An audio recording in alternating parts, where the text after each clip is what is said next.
Paulo Figueiredo, a gente fazia menção disso há pouco. Você falava há pouco que, estatisticamente, isso levava a crer que poderia haver uma ultrapassagem do candidato Luiz Inácio Lula da Silva. Isso está próximo de acontecer, a menos que a gente tenha votos que surpreendam e mantenham essa vantagem de Jair Bolsonaro.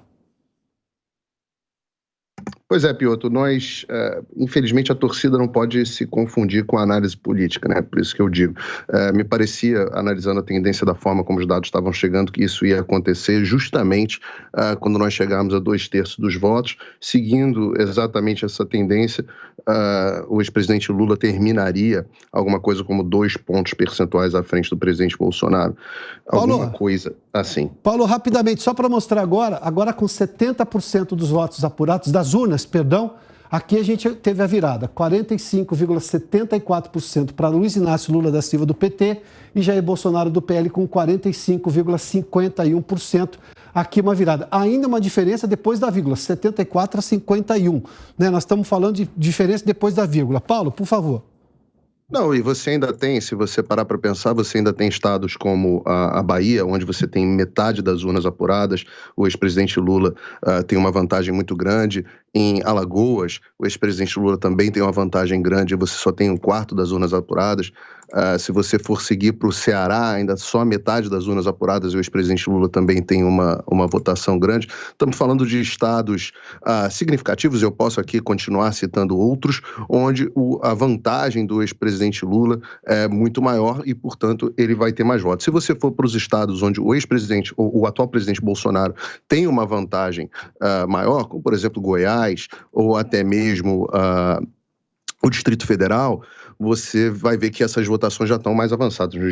O Distrito Federal é o estado mais avançado, se não me engano, do Brasil, com 99% dos votos apurados. Em São Paulo, a gente está aí um pouco à frente da média do Brasil, lembrando que São Paulo tem um peso muitíssimo, muitíssimo grande. E em Minas Gerais, que é outro estado importante, onde o Lula conseguiu ter uma vantagem significativa de pouco mais de 3 pontos, ou pouco menos de 3 pontos até agora, com 65% das urnas apuradas em relação ao presidente Jair Bolsonaro, em Minas Gerais, o Lula também está na frente. De forma que os estados mais atrasados na votação me parecem ser os estados onde o ex-presidente Lula tem vantagem em relação ao Bolsonaro. Isso faz crer, embora não seja uma certeza, que o ex-presidente Lula deve acabar a eleição à frente, numericamente, do presidente Jair Bolsonaro. Ora, eu preciso dizer que isso, novamente, reforçar que isso não é uma certeza, porque, embora eu esteja fazendo uma análise aqui com base nos números recebidos por estado, a votação de cada um dos candidatos não é homogênea dentro dos estados. Nas capitais, o ex-presidente Lula costuma ter uma votação maior, no interior o presidente Bolsonaro costuma ter uma votação maior, e a gente não consegue saber de onde exatamente estão vindo cada um desses dados. O que é importante mesmo ressaltar, que é a moral dessa história, é que mesmo que o ex-presidente Lula termine numericamente à frente do presidente Jair Bolsonaro, ele é um grande derrotado, indubitavelmente um grande derrotado nesse processo. Ora, haja vista que havia quase consenso na grande mídia, na velha mídia, exceto na Jovem Pan, havia quase consenso de que ele teria uma vantagem gigantesca. Isso com base nos institutos de pesquisa. Ora, Piotr, se nós formos pegar as pesquisas aqui, as últimas pesquisas, ou, por exemplo, vou pegar aqui a média de dados do Estadão, o agregador, que muitos veículos de pesquisa usavam, nós estamos falando do Lula com 51 e Bolsonaro com 36. Sim, sim. Isso é uma vergonha.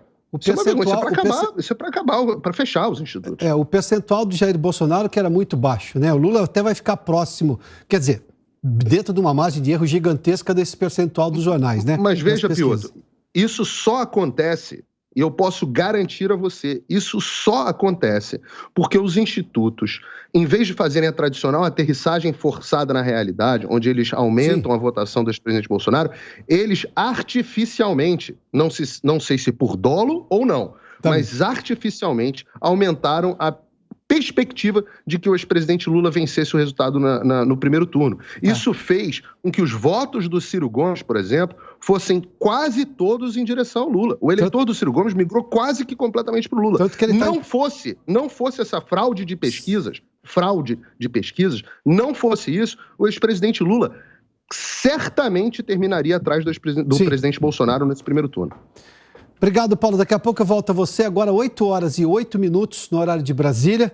Vamos seguir aqui, 70% dos votos apurados, 45,74% para Luiz Inácio Lula da Silva. Foi exatamente nesse momento que houve essa virada, né? E 45,51% para Jair Bolsonaro. É uma diferença aí de 0,23%, né? 0,23% dessas urnas apuradas.